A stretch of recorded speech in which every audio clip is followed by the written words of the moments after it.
Shalom, Bapak Ibu Saudara. Sampai detik ini saya masih akan terus berusaha menunjukkan kepada setiap kita bahwa tidak ada perubahan kehidupan tanpa dimulai dengan perubahan pola pikir. Tidak akan pernah ada perubahan sebuah kehidupan kalau tidak dimulai dengan merubah paradigma kita. Saya meyakini sekali itu. Nah, saya akan tunjukkan kepada kita bahwa memang tidak akan pernah ada perubahan kehidupan, perubahan karakter tanpa dimulai dengan merubah mindset kita atau merubah paradigma kita. Mari kita buka Filipi pasal 2 ayat 5 sampai 8. Filipi pasal 2 ayat 5 sampai 8. Oke, kita baca sama-sama Bapak Ibu Saudara. Hendaklah kamu dalam hidupmu bersama menaruh pikiran dan perasaan yang terdapat juga dalam Kristus Yesus, yang walaupun dalam rupa Allah tidak menganggap kesetaraan dengan Allah itu sebagai milik yang harus dipertahankan, melainkan telah mengosongkan dirinya sendiri dan mengambil rupa seorang hamba dan menjadi sama dengan manusia, dan dalam keadaan sebagai manusia ia telah merendahkan dirinya dan taat sampai mati, bahkan sampai mati di atas kayu salib. Nah, jelas sekali bahwa ayat 5 dia bilang begini, hendaklah pikiran dan perasaan yang terdapat di dalam Kristus terdapat juga di dalam kamu bersama. Nah, kata pikiran dan perasaan saya sudah pernah ajarkan, saya sudah pernah bagikan bahwa itu dalam bahasa aslinya hanya ditulis dengan satu kata, phroneo, tetapi tidak ada bahasa Indonesia yang sepadan untuk menjelaskan itu. Nah, arti dari kata phroneo itu mengandung arti paradigma, mengandung arti karakter di dalamnya, dan mengandung arti pengetahuan. Itu phroneo itu, mengandung arti sikap mental. Makanya sulit sekali untuk diterjemahkan di dalam bahasa Indonesia. Oke, bahasa Indonesia harus memakai dua kata untuk menerjemahkan itu. Pikiran dan perasaan. Nah, Bapak Ibu Saudara harus tahu ini, kenapa bahasa Indonesia menerjemahkan pikiran dan perasaan?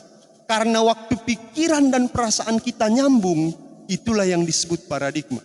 Kan kadang-kadang perasaan kita nggak nyambung dengan pikiran kita. Perasaan kita rasakan lain, pikiran kita bilang, tidak, ini bagus sebenarnya ini. Tapi kenapa saya rasa nggak enak ya? Nah, kadang itu tidak nyambung itu. Makanya dia pakai kata itu. Tetapi yang menarik adalah begini, ayat 5 itu sederhananya sebenarnya konsep yang harus ada di dalam kita. Phroneo itu atau paradigma itu, paradigma Kristus itu harus ada di dalam kita. Paulus mengatakan begitu. Sebelum ayat-ayat berikutnya yang mengatakan yang walaupun dalam rupa Allah tidak mempertahankan haknya sebagai milik yang harus dipertahankan. Artinya begini, sederhananya begini. Kunci Yesus bisa hidup tanpa mengandalkan kealahannya, itu karena dia punya paradigma yang berbeda. Kira-kira Paulus sedang bilang begini, seandainya Yesus tidak punya pikiran dan perasaan yang seperti yang dia miliki itu, dia tidak mungkin bisa mengosongkan dirinya. Dia tidak mungkin bisa taat sampai mati. Dia tidak mungkin bisa mengambil rupa seorang hamba. Tetapi karena dia punya phroneonya sendiri, dia punya paradigma yang berbeda dari manusia, makanya kemudian dia bisa melakukan itu. Nah, Paulus bilang ke kita, hendaklah pikiran dan perasaan Kristus itu ada juga di dalam kamu supaya kamu bisa taat kepadanya. Supaya kamu bisa merendahkan dirimu, supaya kamu bisa mengambil rupa seorang hamba, supaya kamu bisa mengosongkan dirimu. Kan sederhana sekali itu. Jadi makanya saya bilang tadi, tidak mungkin ada perubahan kehidupan tanpa merubah dulu paradigma. Saya dulu berpikir begini, saya pikir saya keliru, bahkan saya sudah sering mengajarkan. Saya mengajarkan begini kepada, kalau saya ngajar di DTS dan bahkan di sini juga pernah kalau saya tidak salah. Saya bilang begini, untuk merubah karakter itu dimulai dari melakukan, kemudian dilakukan terus menjadi kebiasaan, kebiasaan dilakukan terus, kemudian dia akan menjadi karakter. Tapi saya pikir itu keliru. Yang lebih tepat adalah mulailah dengan merubah paradigma. Waktu kemudian kita memilih untuk menanamkan paradigma Kristus di dalam kehidupan kita, froneonya Kristus, maka buahnya adalah ketaatan, buahnya adalah kerendahan hati, buahnya adalah tidak mempertahankan hak, yaitu mengosongkan diri kita sendiri. Dan itulah Kristen yang dewasa kan? Itulah Kristen sejati. Bagaimana mungkin kita bisa mengatakan diri kita Kristen sejati kalau kita masih terlalu banyak menuntut hak kita. Kita hidup dengan menuntut hak. Semua yang kita tuntut itu hak. Bapak Ibu Saudara tahu kekristenan itu berbeda. Kekristenan adalah hidup tanpa hak. Hak sepatu boleh. Tetapi kalau kita belajar tentang kekristenan, Kristen itu adalah kehidupan yang melepaskan haknya. Kehidupan yang melepaskan haknya. Makanya Yesus pernah bilang begini, siapakah di antara kamu yang kalau mau membangun rumah, tidak duduk dulu menghitung biaya rumah itu? Dia bilang pasti kalau kalian mau bangun rumah, bangun sesuatu, pasti kalian duduk dulu hitung dong. Atapnya sekian, dindingnya sekian, tehel sekian, ini sekian kalau saya bikin ukuran rumah sekian. Dia bilang sama begitu dengan kerajaan Allah. Kalau Anda mau masuk dalam kerajaan Allah, hitung-hitung dulu bos. Mampu enggak? Mau tidak? Supaya Alkitab, Yesus bilang, supaya jangan sampai nanti kalian sudah membangun setengah dan kalian tidak menyelesaikannya. Nah saya mau bilang, kekristenan itu mahal. Meskipun keselamatannya gratis.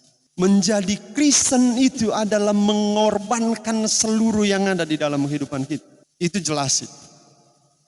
Itu sudah pasti Bapak Ibu. Menjadi Kristen yang sungguh-sungguh adalah kemudian bukan lagi Elia yang ada di dalam sini, tetapi Kristus. Tetapi kita kan tidak usah khawatir. Kenapa? Karena ujungnya dari itu, kalau baca terus ayat ke bawah ini, Yesus bilang begini, itulah sebabnya dia sangat ditinggikan. Itulah sebabnya Tuhan memberi dia, Bapa memberi dia nama di atas segala nama. Mengosongkan diri, melepaskan seluruh hak kita, itu harus dimulai dengan merubah paradigma kita. Kita harus punya paradigma seperti yang Kristus miliki. Kita tidak mungkin bisa menjadi rendah hati kalau kita tidak punya paradigma Kristus. Sekali lagi saya mau ralat begini. Kalau dulu saya berpikir adalah untuk membentuk kerendahan hati itu adalah dengan terus berusaha melakukan berulang-ulang. Dan kemudian sampai menjadi kebiasaan, saya merasa itu kurang tepat. Yang tepat adalah memiliki paradigma Kristus atau froneonya Kristus itu. Pertanyaannya sekarang begini kira-kira, apa paradigma Kristus itu? Kan itu sekarang yang paling penting. Apa paradigma Kristus yang harus kita taruh? Paulus sama sekali tidak menjelaskan di sini, di ayat ini, bahwa ini nih paradigmanya Kristus atau froneonya Kristus itu seperti ini. Nah kita harus belajar kemudian melihat kehidupan Yesus. Saya meyakini sekali kacamata yang Yesus pakai memandang sehingga dia bisa mengosongkan dirinya meskipun dia setara dengan Allah. Kacamata yang Yesus pakai memandang sehingga dia bisa taat sampai mati di kayu salib tanpa apa ya? Tanpa keharusan. Yesus sama sekali tidak punya setitik keharusan pun untuk mati di kayu salib. Mengerti maksud saya itu ya?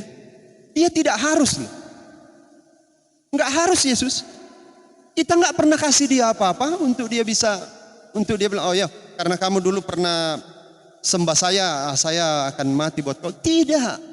Dia sama sekali tidak ada keharusan untuk mati bagi setiap kita di kayu salib. Tetapi kenapa dia bisa memilih itu?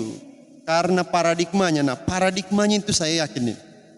Yesus Kristus selalu memandang dengan kehendak Bapanya. Saya yakin bahwa kacamata yang Kristus pakai adalah kacamata kehendak Bapa.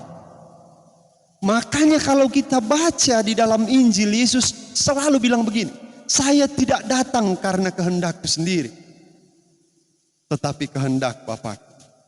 Saya tidak melakukan pekerjaan ini dari diriku sendiri, tetapi pekerjaan Bapa. Jadi artinya seperti ini, paradigma Kristus adalah paradigma yang mengutamakan kehendak Allah dalam kehidupannya. Seharusnya kita seperti itu kan. Kalau kita mau jadi Kristen betul Bapak Ibu, tidak ada jalan lain. Pertaruhannya antara ini, kehendak siapa yang kita mau ikuti. Kita mau hidup dalam kehendaknya siapa? Kehendak saya sendiri atau kehendak Bapa surga? Itu kan yang dimaksud pesan, salah satu pesan utama dari ayat yang kita baca tadi itu kan seolah-olah Paulus bilang begini, dia merelakan padahal dia sama loh dengan Allah. Dia bisa tunduk padahal dia sama loh dengan Allah. Itu kan artinya. Ya, nah sekarang kita bertanya begini, apa kehendak Allah itu? Saya yakin kehendak Allah ini kehidupan di dalam kasih agape. Saya meyakini betul itu. Makanya waktu dia ditanya, guru, hukum mana yang paling utama? Apa yang Yesus jawab? Kasihi Tuhan Allahmu, kasihi sesamamu. Kalau Bapak Ibu baca Matius pasal 7, Anda akan menemukan di situ pesan yang buat saya mengerikan, tetapi kemudian bisa memberi saya pengertian yang jelas bahwa apa hal utama di dalam kekristenan. Dia bilang begini, Matius pasal 7 itu bilang begini, enyalah kalian pembuat kejahatan. Padahal sebelumnya dibilang begini, bukankah kami bernubuat demi namamu? Bukankah kami membuatmu banyak mujizat demi namamu? Artinya bukankah kami jadi hamba-hambamu, jadi pelayanmu? Dan mereka bukan pelayan yang ecek-ecek, mereka pelayan yang luar biasa kalau kita baca ayat itu. Kenapa? Karena kita menemukan mereka melakukan banyak mujizat. Mereka mengusir setan demi nama Yesus. Tetapi kemudian Yesus bilang, "Enya kalian pembuat kejahatan, saya tidak mengenal engkau." Di ayat di atasnya lagi dia bilang begini, karena hanya orang yang melakukan kehendak Bapa yang akan masuk dalam kerajaan sorga. Makanya saya meyakini paradigma Kristus adalah kacamata kehendak Allah. Kacamata yang selalu memandang harus sesuai dengan kehendak Allah. Itulah kemudian dia bisa merendahkan dirinya bahkan sampai mati di atas kayu salib. Seharusnya kita anak-anak Tuhan harusnya seperti itu. Ya. Dan kehendak Allah adalah hidup di dalam kasih agape itu. Kenapa? Karena Paulus bilang begini, biar saya bisa semuanya, kalau saya tidak punya kasih itu sia-sia. Kan nyambung itu dengan Matius 7 itu. Kalau Matius 7 bilang, "Enya kalian pembuat kejahatan karena kalian tidak melakukan kehendak Allah." Sedangkan Paulus bilang begini, biar saya bisa buat mujizat, kasih pindah gunung, bakar diri saya, kalau saya tidak punya kasih agape itu sia-sia, percuma adanya. Nah sama yang di Matius 7 itu sudah buat mujizat, usir setan, bernubuat, tapi kemudian dibilang enya pembuat kejahatan. Anda bayangkan ya, bahkan melakukan hal rohani pun yang kelihatannya rohani, seperti saya nih, lagi berkhotbah atau ngajar, bisa saja di ujungnya nanti saya adalah pembuat kejahatan. Makanya saya bilang buat saya ayat itu mengerikan sekali secara pribadi. Bagaimana mungkin orang yang mengusir setan demi nama Yesus, bernubuat demi nama Yesus, membuat banyak mujizat demi nama Yesus, di akhirnya kemudian dibilangnya kalian pembuat kejahatan. Kejahatan apa yang mereka bikin? Yang bisa menjelaskan cuman ayat di atasnya, bahwa mereka tidak hidup dalam kehendak Bapa.